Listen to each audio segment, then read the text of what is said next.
अस्सलाम वालेकुम स्टूडेंट्स, मैं professor Wali Khan from KGN classes. Today we are going to learn about issue of shares topic. Issue of shares जो 12th standard में chapter number 9 पर है। Issue of shares क्या होता है, पहले तो मैं आपको मीनिंग ऑफ शेयर्स बता दूं। शेयर्स दो तरह के होते हैं, एक तरह की ओनरशिप कंपनी की, मतलब जो शेयर होल्डर शेयर परचेज करके हम इन्वेस्ट करते हैं कंपनी में। टू टाइप्स के शेयर्स होते हैं, एक इक्विटी शेयर्स और एक प्रेफरेंस शेयर्स।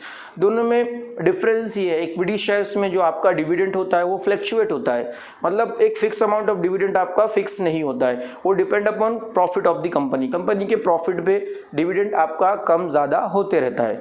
लेकिन जो प्रेफरेंस शेयर्स होते हैं उसका डिविडेंड जो होता है फिक्स होता है।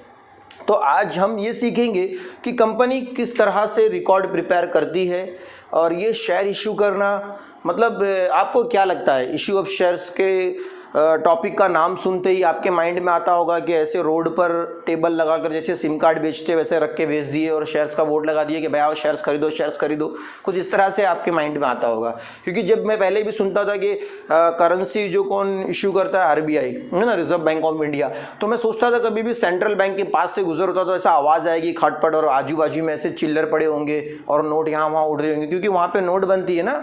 तो ऐसे मतलब जब मैं छोटा था तो ऐसे इमेजिनेशन के ख्यालात आते थे मुझे भी, और शायद आपको भी आते होंगे कि जैसे अगर हम चॉकलेट की फैक्ट्री के पास जाएं तो आजू बाजू हमको चॉकलेट पड़े हुए मिलते हैं, और केक वगैरह की फैक्ट्री के पास अगर आपने कभी विजिट किया होगा तो आप देखिए, तो इस तरह का मतलब एक इन्वायरमेंट मिलता है। तो माइंड में कहीं ना कहीं ख्याल आता है कि भाई यहाँ सेंट्रल बैंक नोट बनाती है, कॉइन इशू करती है, तो वहाँ आसपास हमको बहुत सारी नोट पड़ी हुई मिल जाएगी, ऐसा सोचते थे हम। लेकिन ऐसा कोई कॉन्सेप्ट नहीं है। यहाँ पर इशू ऑफ शेयर्स को भी लेकर बहुत सारे स्टूडेंट्स के माइंड में ये ख्याल आता होगा कि कंपनी शेयर किस तरह से इशू करती है। तो आज मैं आपको बता दूं और किस तरह से वो कंपनी अपना रिकॉर्ड डेटा मेंटेन करती है। टोटल इशू ऑफ शेयर्स में 13 एंट्रीज हैं, 13 कंपलसरी एंट्रीज हैं, और उसके अलावा क्वेश्चन पे डिपेंड करता है, वो एंट्री कम हो सकती है, लेकिन 13 एंट्रीज ऑलमोस्ट ज़्यादा से ज़्यादा आपको इतनी ही पढ़नी है। कंपनी सबसे पहले शेयर इशू करने के लिए एज पर कंपनीज एक्ट 1956, यानी जो उसमें चेंजेस हुआ 2013, अभी नया एक्ट आया है, तो उसके हिसाब से मतलब पहले तो उसको कंपनी को कितने शेयर इशू करना है। उसके शेयर कैपिटल 3 टाइप्स के होते हैं, एक होता है अथोराइज शेयर कैपिटल, एक होता है इशू कैपिटल और एक होता है सब्सक्राइब कैपिटल। यानी कंपनीज एक्ट के तहत अगर जैसे कंपनी के पास टोटल अथोराइज कैपिटल है 10,000, तो कंपनी ये 10,000 के ऊपर जाकर कोई शेयर इशू नहीं कर सकती है, ये उसका अथोराइज कैपिटल है। कंपनी ने फॉर एग्जांपल 9,000 शेयर्स इशू किए तो उसका इशू कैपिटल है, ये अथोराइज कैपिटल, ये इशू कैपिटल। अब उसके कितने शेयर सब्सक्राइब होते हैं, मतलब कितने शेयर्स लोग परचेस करने के लिए अप्लाई करते हैं। तो फॉर एग्जांपल 9,000 शेयर्स कंपनी ने इशू किया था और एप्लीकेशन उसको 7,000 का आ गया, तो ये 3 तरह का कैपिटल का टाइप्स हो गया, अथोराइज कैपिटल, इशू कैपिटल और ये सब्सक्राइब कैपिटल। तो जिस तरह के मैंने आपको ये समझ में आ गया होगा, तो जो ये कंपनी ने जितने शेयर इशू किया उससे कम अगर सब्सक्रिप्शन आता है उसको बोलते हैं अंडर सब्सक्रिप्शन। 9,000 इशू करने थे, उसको 7,000 लोगों ने अप्लाई किया, यानी अंडर सब्सक्रिप्शन है। और अगर कंपनी ये सब्सक्रिप्शन 9,000 कंपनी ने इशू किया, 10,000 का आ जाता उसको, तो उसको बोलते ओवर सब्सक्रिप्शन। यानी कंपनी उनको देते 9,000 शेयर से सकती थी, यानी 1,000 शेयर होल्डर्स के पैसे उसको रिफंड करने पड़ते थे या प्रो रेटा बेसिस पे एडजस्ट करना पड़ता था। प्रो रेटा क्या होता है, तो कंपनी जैसे एग्जांपल जिसने 4 शेयर के लिए डिमांड किया, कंपनी उसको 3 शेयर देती थी, उसको बोलते हैं प्रो रेटा। जिसने ज़्यादा मांगा एक कम देकर, ऐसे वो 9,000 शेयर्स को ये 10,000 शेयर होल्डर्स के बीच में कंपनी एडजस्ट करती थी। तो जो उसका इशू शेयर्स होता है उससे अगर कम का सब्सक्रिप्शन आया तो अंडर सब्सक्रिप्शन, ज़्यादा आया तो ओवर, और जो मतलब जितना उसने इशू किया तो वो बैलेंस है, फिर वहाँ पर अंडर और ओवर का कोई क्वेश्चन ही नहीं है। तो अब मैं आपको बता दूं कि कंपनी किस तरह से शेयर इशू करती है। क्या ऐसे फॉर एग्जांपल एक्स लिमिटेड एक कंपनी है, एक्स लिमिटेड, इसको 10,000 शेयर्स इशू करने हैं। कितने शेयर इशू करने हैं? 10,000 ये इशू करना है। इसने न्यूज़पेपर में ऐड दे दिया कि 10,000 शेयर इशू करना है ऑफ ₹10 ईच, जिसकी वैल्यू 10 रुपया है।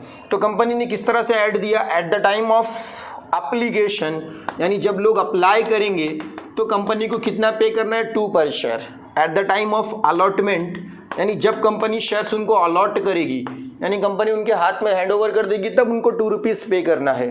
और 3 रुपीज़ कंपनी ने रखा है फर्स्ट कॉल पर। यानी कंपनी जब भी उनसे कॉल करेगी एक नोटिस भेजेगी उनके पास कि वो फर्स्ट कॉल करने वाली है, उस टाइम उसको 3 रुपीज़ चाहिए। और देन फाइनल कॉल पर उसने बैलेंस बचा हुआ 3 रुपीज़ उसने मांग लिया। मतलब कंपनी को 10,000 शेयर इशू करने हैं फेस वैल्यू पे, एट पार पे, यानी 10 रुपये पे। फॉर एग्जांपल अगर 10 रुपये का शेयर है और कंपनी 12 पे इशू करती है तो उसको बोलते हैं एट प्रीमियम। और अगर 10 रुपये का शेयर है कंपनी 9 रुपीज़ पे इशू करती है उसको बोलते हैं एट डिस्काउंट। यानी फेस वैल्यू के ऊपर के अमाउंट पे इशू किया जाएगा तो एट प्रीमियम, उससे कम पे इशू किया जाएगा तो एट डिस्काउंट। ये बात आप ध्यान में रखना। जैसे 10 रुपये उसकी कीमत है, अगर कंपनी 11 में इशू करती तो 1 रुपये प्रीमियम हो जाता था यहाँ पर। समझ रहे हैं आप लोगों को? अगर कंपनी यही शेयर्स 10 रुपीज़ जो शेयर्स है 11 की जगह 9 में इशू करती थी तो 1 रुपये का क्या हो जाता था? डिस्काउंट। यानी फेस वैल्यू से ऊपर जाकर कंपनी इशू करेगी तो उसको एट प्रीमियम कहा जाता है, और कम इशू करेगी तो एट डिस्काउंट कहा जाता है। इस तरह का भी क्वेश्चन में आ सकता है। बट इस क्वेश्चन जो मैंने आपके सामने क्वेश्चन लिखा हुई है 10,000 शेयर्स एक्स लिमिटेड को इशू करना है, पार पे इशू करना है 10 पे, और उसको किस तरह से पैसे चाहिए उसका स्ट्रक्चर है। मतलब एप्लीकेशन के वक्त 2 रुपीज़, अलॉटमेंट के वक्त 2 रुपीज़, फर्स्ट कॉल के वक्त 3 रुपीज़ और फाइनल कॉल के वक्त 3 रुपीज़, ये 10 रुपीज़ इस तरह से कंपनी मंगाएगी। अब हम देखते हैं, मतलब ये एक सिंपल क्वेश्चन है, इसमें मतलब थोड़ा चेंज है। जैसे जैसे आप आगे बढ़ेंगे इस चैप्टर के अंदर तो आपको थोड़ा मतलब एडवांस क्वेश्चंस आने शुरू हो जाएंगे। मतलब अभी देखिए कंपनी ने 10,000 शेयर इशू किया, उसको एप्लीकेशन भी 10,000 का ही आ गया। एप्लीकेशन रिसीव, टोटल 10,000 शेयर्स का उसने एप्लीकेशन रिसीव कर लिया। अगर कंपनी 9,000 का एप्लीकेशन रिसीव करती तो हम उसको कहते हैं अंडर सब्सक्रिप्शन, यानी उसके जितना उसने इशू किया था उससे कम आया। और अगर 10,000 से ऊपर यानी 10,500 या 11,000 का सब्सक्रिप्शन आता तो हम उसको बोलते हैं ओवर सब्सक्रिप्शन। तो हमारे लिए थोड़ी सी क्वेश्चन में मतलब चेंजेस, मतलब वो बढ़ जाता था कैलकुलेशन। जैसे फिर हमको उसको प्रोरेटा बेसिस पे एडजस्ट करना पड़ता है। वो क्वेश्चन में इंडिकेट करता है कि कंपनी रिफंड कर रही है एक्सेस वालों को या प्रोरेटा बेसिस पे एडजस्ट करके सबको शेयर्स डिवाइड कर रही है। तो इस तरह से क्वेश्चन की वैरायटी, मतलब जैसे जैसे हम आगे बढ़ेंगे वैरायटी बढ़ती जाएगी। फिलहाल आप इस सिंपल क्वेश्चन की तरफ ध्यान दीजिए। तो हम जो कंपनी पहली एंट्री पास कर दी है, तो कंपनी ने 10,000 शेयर इशू किया, एप्लीकेशन भी पूरे 10,000 आ गए। तो जो एप्लीकेशन मनी रिसीव होता है उसकी फर्स्ट एंट्री आती है बैंक अकाउंट डेबिट। कंपनी के पास पैसे आ रहे हैं, bank account debit what's comes in, यानी यहाँ पर पैसे आए। ये किस चीज़ का पैसा है? Equity shares application. ये जो कंपनी ने पैसे रिसीव किए एप्लीकेशन का पैसा है 10,000 इक्विटी शेयर्स का 2 रुपीज़ के हिसाब से एप्लीकेशन में, यानी 10,000 इंटू 2, यानी कंपनी के पास टोटल 20,000 आ गए एप्लीकेशन अमाउंट। क्योंकि शेयर अगर आपको परचेस करना है तो आपको एप्लीकेशन अमाउंट पे करना होगा। जिस तरह आपको कॉलेज में एडमिशन लेना होता है तो आप एप्लीकेशन फॉर्म भरते हो, बाद में कॉलेज डिसाइड करती है किसको एडमिशन देना है किसको नहीं देना है। उसी तरीके से कंपनी के शेयर्स खरीदते वक्त सब लोग अप्लाई करते हैं।